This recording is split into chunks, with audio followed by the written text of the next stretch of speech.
네, 이번 시간에는요, 주도주를 찾기 어려워하시는 분들을 위해서 주도주를 찾는 방법에 대해서 이야기를 나눠볼까 합니다. 일단 우리가 주도주 찾는 방법을 공부할 때요, 당연한 이야기겠지만 주도주가 될 만한 근거를 찾아야겠죠. 주도주가 될 만한 이유. 물론 제가 봤을 때는 시장적인 측면을 확인하는 것이 가장 중요해요. 현재 시장이 어디에 초점을 두고 있는지, 시장의 돈이 현재 어디에 집중되고 있는지 이 부분을 확인하는 것이 가장 중요합니다. 그런데 우리가 시장적인 측면을 확인했어요. 그럼 더 세부적인 게 필요하겠죠. 일단 우리가 주도주에 대한 근거를 삼을 때는 그게 차트적인 부분이 될 수도 있는 거고요. 호가적인 측면이 될 수도 있는 거고요. 아니면 다른 부분이 될 수도 있는 건데, 오늘은 이 호가창으로 주도주를 찾는 방법에 대해서 이야기를 해보도록 하겠습니다. 일단 우리가 호가창에 대한 흔히들 아는 상식이 하나 있죠. 어떤 거냐면, 예를 드는 거예요. 현대바이오로 매도 호가 쪽에 잔량이 더 많이 쌓여 있으면 상승할 가능성이 높다. 반대로 매수 잔량 쪽에 호가가 더 많이 쌓여 있으면 하락할 가능성이 높다. 요 얘기 많이 들어보셨죠? 그쵸? 일단 주포나 세력 입장에서 시세 차익을 낼 때 세력들도 당연히 이 위에서 팔려고 하지 싸게 팔려고 하지 않기 때문에 상승할 때 매도 쪽에 물량이 더 많이 가 있는 것은 사실이에요. 그들도 위에다 걸어놔야 더 비싼 가격에서 팔고 뭐 시세를 먹고 나오기 때문에 위에 이렇게 매도 물량이 걸려 있는 건 사실입니다. 하지만 오늘은 요 개념에 대해서, 여러분들이 다 알고 있는 이 개념에 대해서 말씀을 드리려고 하는 게 아니라 제가 더 중요하게 보는 것에 대해서 말씀을 드릴까 합니다. 일단은 뭐냐면, 여러분들께서는요, 앞으로 이 한 호가당 6천만 원에서 1억 이상 채워져 있는 호가창의 종목에서 매매를 해보셨으면 좋겠습니다. 한 호가당 6천만 원에서 1억 이상 채워져 있는 종목. 뭐 유동성 장세라고 한다면요, 이 호가창당 1억씩 걸려있는 종목들은 자주자주 출현해요. 하지만 최근 들어서 봤을 때는 자금의 유동성이 조금 떨어지죠. 시장도 안 좋고 뭐 대외적으로 계속해서 불안감, 뭐 금리 인상 이런 이야기가 있기 때문에 시장성의 유동성이 돌지 않는 것은 사실이에요. 그래서 그런지 제가 봤을 때는 한 6천 정도에서 1억 정도로 우리가 설정해도 충분할 것 같아요. 알겠죠? 그 이하는 뭐 매매를 하지 말라는 건 아니고, 일단 여러분들께서 한 호가당 보시면 현대바이오 29,250원에 4,709주, 29,400원에 2,674주, 29,500원에 9,189주 이렇게 걸려있죠. 이게 한 호가당 말하는 거예요. 그럼 계산을 해볼게요. 평균 그냥 4,000주라고 봤을 때, 4,000 곱하기 뭐 가운데 정도의 호가로 한번 거기서 계산을 해볼게요. 29,300원을 한다면 이거는 한 호가당 1시 100, 1000만, 10만, 100만, 1000만, 억 1억이 걸려있는 거죠. 그럼 현대바이오는 우리가 만약에 급등하고 있는 주식이라고 했다면 이런 종목은 우리가 주도주로 될 만한 이유가 있기 때문에 충분히 매매해볼 수 있을 만한 종목이라고 하는 거죠. 물론 차트적인 부분도 고려해야 돼요. 하지만 오늘은 호가창에 대해서 이야기를 하는 겁니다. 사실 우리가 어떻게 보면요, 거래대금이 강하게 들어오면 오늘 주도주가 될 만한 가능성이 높다라는 상식은 다 알고 있습니다. 다 알고 있어요. 거래대금이 강하게 들어와야만 강한 세력이 들어왔다라는 것을 우리가 짐작할 수 있기 때문에 거래대금이 정말 강하게 터지는 종목에서 매매를 해야 돼요. 하지만 우리가 계속해서 발목을 잡히는 이유는 뭐 내동매매에 대한 이유도 있겠지만, 발목을 잡히는 이유는 이 장중에 이 거래대금을 확인하지 않고 그리고 거래대금을 확실하게 확인하고 들어가기보다는 이 캔들의 모습만 보고 들어가는 경우가 많기 때문에 발목을 잡히는 겁니다. 발목을 잡히는 거예요. 예를 들면요, 이 호가창에 1억씩, 6천에서 1억씩 걸려 있어요. 근데 그런 종목이 급등하면서 이런 호가창을 다 먹어준다면 당연히 이 거래대금이 올라가겠죠. 보시면 71억, 56억, 당연히 이렇게 거래대금이 강하게 올라가는 건 사실이에요. 맞죠? 제가 계속해서 무슨 말을 하고 싶냐면 순간적으로 급등하는 종목은 하루에도 수십 개씩 나옵니다. 진짜 10% 이상 올라가는 종목은 하루에 200개도 이상 나올 때도 많아요. 하지만 탄탄한 호가창, 소위 말해서 이 빵빵한 호가창을 가지고 급등하는 주식은 극소수입니다. 우리가 테마주 매매할 때도 보통은 대장주 같은 경우에는 이렇게 호가가 빵빵한 경우가 많아요. 하지만 후발주 같은 경우에는 호가창이 빈 경우가 많죠. 물론 이 주도주, 대장주가 따라 올라갈 때는 그들도 따라 올라갑니다. 하지만 대장주가 약간 하락을 하고 지지받을 땐 걔네들은 지지받을 부분이 없기 때문에 이렇게 크게 떨어지는 경우가 많아요. 그래서 호가창이 굉장히 중요합니다. 그래서 빵빵한 호가창을 가지고 급등하는 주식은 극소수고 그런 종목이 주도주가 되는 경우를 저는 많이 봤고 아마 여러분들께서도 많이 보셨을 거라고 생각을 해요.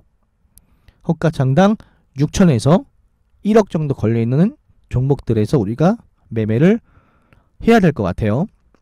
아시겠죠? 다시 한번 말씀을 드리지만 이 호가가 빈 상태로 급등하는 주식은 상당히 많아요. 상당히 많아요. 하지만 그런 종목을 매매하다 보면 한 번 하락이 나올 때 호가창이 비어있다 보니까 쭈루룩 폭락해요. 그러면 한 번에 마이너스 5%, 8%, 10%가 되는 경우는 순식간이기 때문에 위험합니다. 그러니까 일단 호가창을 잘 확인하시기 바랍니다. 그러면요, 제 아는 분 중에 어떤 분이 이 휴마시스 호가창을 찍었어요. 휴마시스랑 뭐 바이오스마트였나? 그거에 대한 호가창을 찍었거든요. 같이 한번 보면서 이야기를 해보도록 할게요. 현재 휴마시스 VI 상태에 들어간 거였고 바이오스마트를 볼게요. 근데 바이오스마트 호가창을 한번 볼게요. 일단 이 종목이 급등하고 있어요.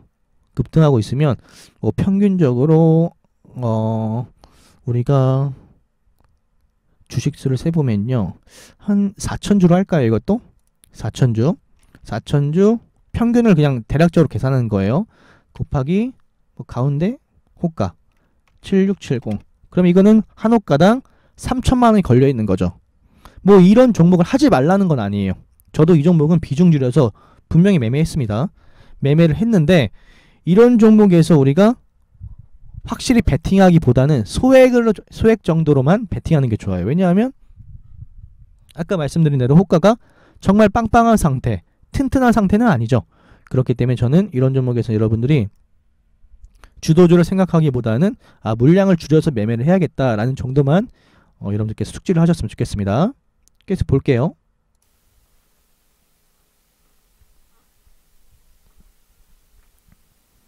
보시면 호가가 이제 서서히 비기 시작하죠.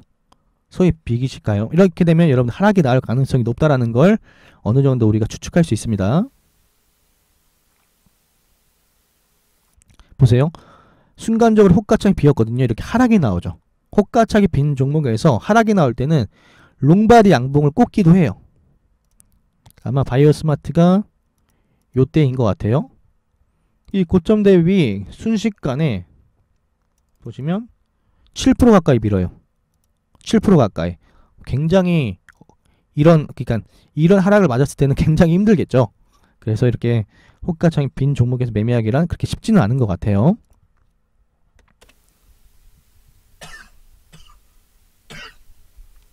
네, 아직 목이 다 안 나서 기침하는 부분에 대해서는 이해를 해주시길 바랍니다.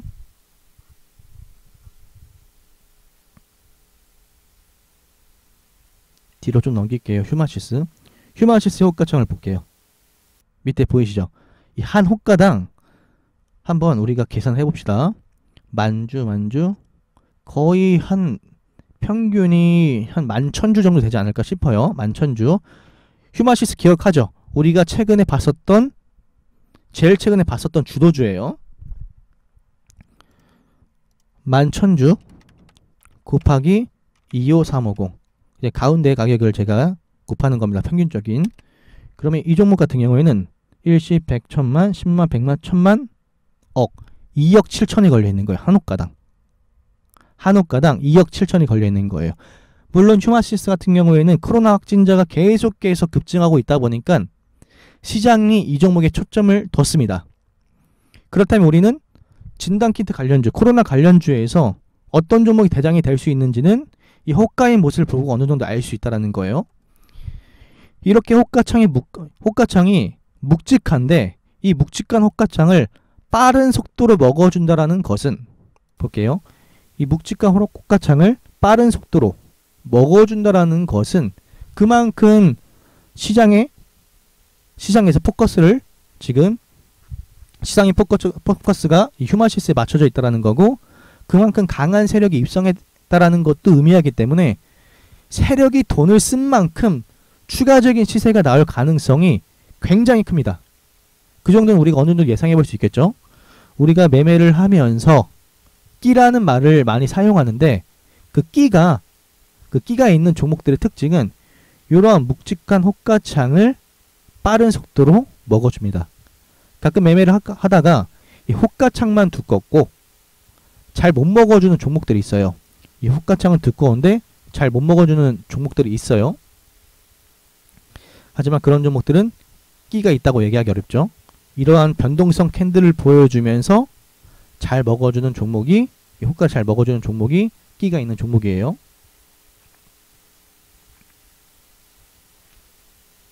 계속해서 볼게요. 보시면 이 호가의 체결되는 속도도 굉장히 빠르죠. 폭발적인 거래대금 들어오고 있고요. 당연한 거겠죠. 여기서 체결 속도 빠른 이런 묵직한 호가창을 계속해서 빠르게 먹어주고 있기 때문에 이렇게 거래대금이 들어오는 건 당연한 거예요. 여러분들께서 호가창을 상당히 등한시하는 경우도 제가 많이 본 것 같아요. 하지만 이 호가창을 보고도 우리가 어느 정도 매매를 충분히 참고해서 할 수가 있어요. 호가창을 먹어주는 속도가 굉장히 빠르죠. 잘 생각해 봅시다. 이 한 호가당 아까 뭐 2억, 1억은 기본이었고 2억씩 걸려 있는데 호가를 먹어주는 속도가 상당히 빨랐어요. 여기까지 올라올 때. 맞죠?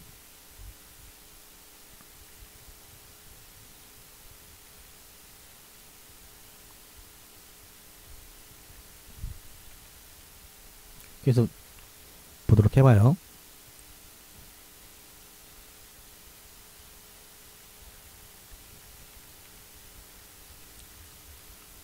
먹어주는 속도가 굉장히 빠르죠. 일동제약도 한번 보도록 하겠습니다.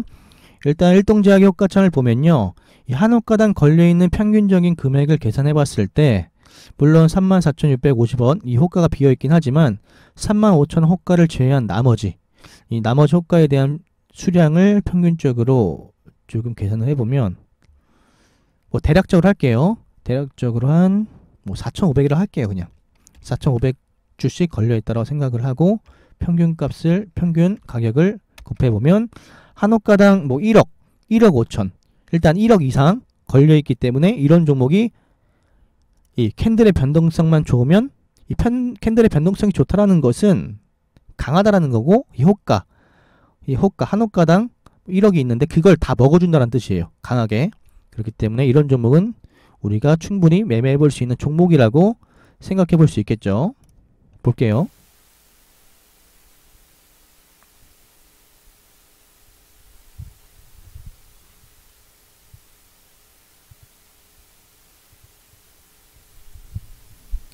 보시면 체결되는 속도도 굉장히 빠르죠.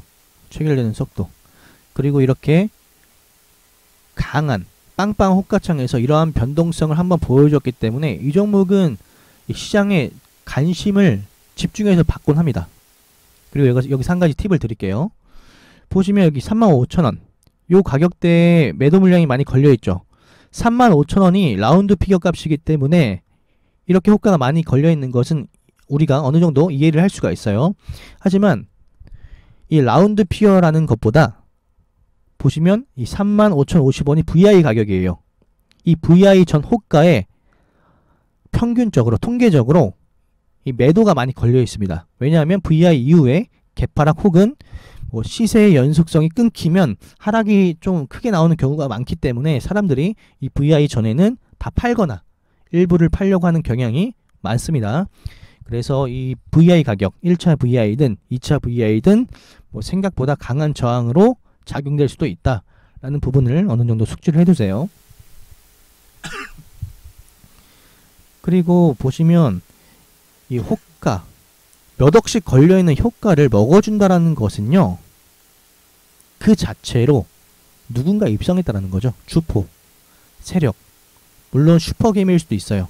하지만 이렇게 몇 억씩 걸려있는 호가를 4호가, 5호가 그 이상의 호가를 먹어준다라는 것은 그만큼 강한 누군가가, 그 누군가는 우리가 알 수 없겠죠. 그냥 우리가 흔히 세력이라고 말하는데 그 세력이 입성한 종목이기 때문에 추가적인 변동성, 상승 변동성을 보여줄 수가 있다.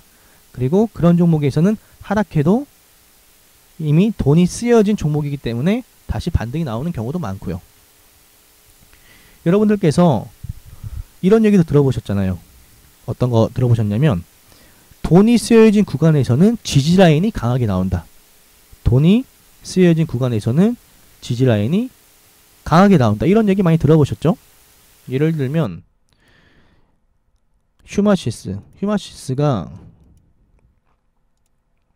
이런 구간에서 돈이 강하게 쓰여졌잖아요. 그럼 여러분들은 대략적으로 지지라인 잡고 이런 데서도 매매할 수가 있는 거죠. 제가 그때 매매한 타점을 보여드리면 제가 이런 구간에서 매매를 하죠. 왜냐하면 슈퍼 주도주 안에서 슈퍼 주도주를 하면 돈을 그만큼 많이 쓴 것이기 때문에 상승이 나오는 경우가 많아요. 반등이 나오는 경우가 더 많습니다. 반등이 안 나오는 경우보다. 돈이 쓰여진 구간에서는 지지라인이 강하게 나올 가능성이 높다라는 것은 알고 계시면 도움이 됩니다. 일단 돈을 많이 썼다라는 것은 해당 구간을 강하게 다지고 올라왔다는 뜻이기도 하기 때문에 반등이 나올 확률이 높은 거예요. 하지만 이 부분에 대해서는 팁 정도로만 생각을 하셔야 돼요. 항상 그렇게 반등이 나오는 것은 아니기 때문에 여러분들께서 팁 정도로만 알고 계시고, 고점 신호에 대해서는 각자가 조금 더 공부를 해볼 필요성은 있습니다. 저는 이 일동제약을 요때 잡았었어요. 요때 잡았었어요. 요때 제가 요 시간대를 보여드리면요, 요 시간대 일동제약 요 시간대 딱 제가 요쯤에서 잡았었거든요. 보시면 한 호가당 걸려있는 금액이 세죠. 평균적으로 한 3,000주만 걸려있다라고 해도 3,000주만 걸려있다라고 해도 다시 계산할게요. 3,000주 곱하기 1억이 이상 걸려있습니다. 일시 100, 1000만, 10만, 100만, 1000만, 억 1억씩 걸려있죠. 이때부터 제가 매매를 들어갔었던 것 같아요. 이때부터. 그래서 이런 종목들은 시세가 나올 가능성이 높아요. 2차 VI도 들어갔고요. 물론 여기서부터는 뭐 분봉상의 저항 라인이었기 때문에 이렇게 조정이 나오기도 하고요. 뭐 제가 일동제약이 주도주였다라고 말씀을 드리기보다는 호가창을 보면서 말씀을 드리기 위해서 찍어 온 거예요. 여러분들 가지고 온 겁니다. 이 자료를. 그래서 여러분들이 항상 이 호가창 6천에서 1억 이상 걸려있는 종목들을 공략하는 것이 훨씬 낫다. 호가가 비어있는 종목보다는. 제가 현대바이오도 제 타점을 보시면 제가 이런 구간 안에서 매매를 하고 나왔죠. 이때 시간대를 보면 뭐 14시 21분 보면요, 14시 21분 제가 이렇게 시세 복귀 차트, 그러면 대략적으로 한 30, 이것도 한 3,200주 정도? 대략적으로 잡아보면 이것도 어떻게 보면 1억 가까이 걸려있죠. 1억 이상 걸려있는 호가들도 있고요. 그래서 제가 이것도 매매했었던 흔적이 있어요. 매매한 적이 있습니다. 그리고 변동성도 계속해서 보여주잖아요. 변동성도 보여주고. 그리고 아까 말씀드렸던 이런 구간이 돈을 썼던 구간인데, 그렇죠, 돈을 썼던 구간인데 이런 구간에서는 반등이 나오기도 하죠. 알고 있으시면 좋을 것 같아요. 그래서 제가 종가뱅딩도 이런 구간에서 했었던 거고요. 돈이 사용되었던 구간이다 보니까. 그래서 여러분들은 항상 호가창을 볼 때 변동성 플러스 6천에서 1억 이상 걸려있는 종목들을 공략하는 게 좋다라고 말씀을 드리고 싶어요. 그리고 마지막으로 이렇게 생각을 해보는 거예요. 이런 얘기 들어보셨죠? 여러분들이 현재 예수금이 뭐 50만 원이든 100만 원으로 매매하든 500으로 매매하든 더 나아가서 1000단위, 그쵸? 여러분들께 이 안에서 매매를 하고 계신 분들이 많을 텐데 이런 얘기 들어보셨을 거예요. 금액이 적어도 흔히 말하는 슈퍼개미들이 공략하는 종목에서 매매해라. 주도주 안에서 매매해라. 이런 얘기 많이 들어보셨죠? 근데 그런 종목이 이런 종목이에요. 호가창이 빵빵한 종목. 이렇게 생각을 해볼 수 있겠죠? 자금이 많은 개미들이 어떤 종목을 공략할까? 이 부분에 대해서 생각을 해본다면 어떻게 보면 제가 지금까지 말씀드린 이 호가창 이야기는 당연한 거예요. 호가창 약한 종목에서 베팅을 하기에는 부담이 되죠. 몇 억씩 사는데 이 한 호가당 뭐 1000만 원, 2천만, 3천만 원밖에 걸려있질 않아요. 그러면 혼자서 이 평단을 다 먹어주는 거예요. 호가를 다 먹어주는 거예요. 그럼 평단이 높아지는 꼴이기 때문에 평단적으로 부담이 되죠. 그러니까 그들도 호가창이 빵빵한 종목에서 매수를 할 수밖에 없는 겁니다. 물론 푸른기술 이 종목은 호가가 약했음에도 상한가를 갔어요. 호가가 약한 종목이 상한가를 잘 가기도 해요. 하지만 호가가 약한 이런 구간에서 매매하기란 쉽지가 않습니다. 하락할 때 이 하락폭이 너무 커요. 그린케미칼도 이것도 제가 알기로는 상한가를 갔었는데 이때는 대금이 부족했거든요. 대금이 없었던 이런 구간에서는 매매를 하기가 참으로 까다롭습니다. 물론 이 안에서도 여러분들이 스킬을 가동해서 스킬을 가지고 매매를 할 수도 있겠지만 이런 종목이 주도주라고 하기에는 조금 어려움이 있다라고 저는 생각이 들어요. 그러니까 여러분들께서 오늘 강의가 어떻게 보면 저는 정말 중요하다고 생각을 해요. 여러분들께서 이미 실행을 하고 있고 이렇게 주도주를 찾고 이 하나의 근거를 가지고 지금도 매매를 할 수 있지만 이 부분에 대해서 모르시는 분들이라고 한다면 반드시 알고 넘어가야 되는 부분이라고 저는 생각을 합니다. 그래서 제가 이렇게 영상을 찍어 드리는 거니까 뭐 참고를 하셨으면 좋겠습니다. 아시겠죠? 도움이 많이 될 거예요. 영상을 여러 번 반복해서 보시면 좋을 것 같고 앞으로는 주도주를 더욱더 잘 찾을 수 있도록 응원하겠습니다. 그 영상은 여기서 마무리 짓도록 할게요.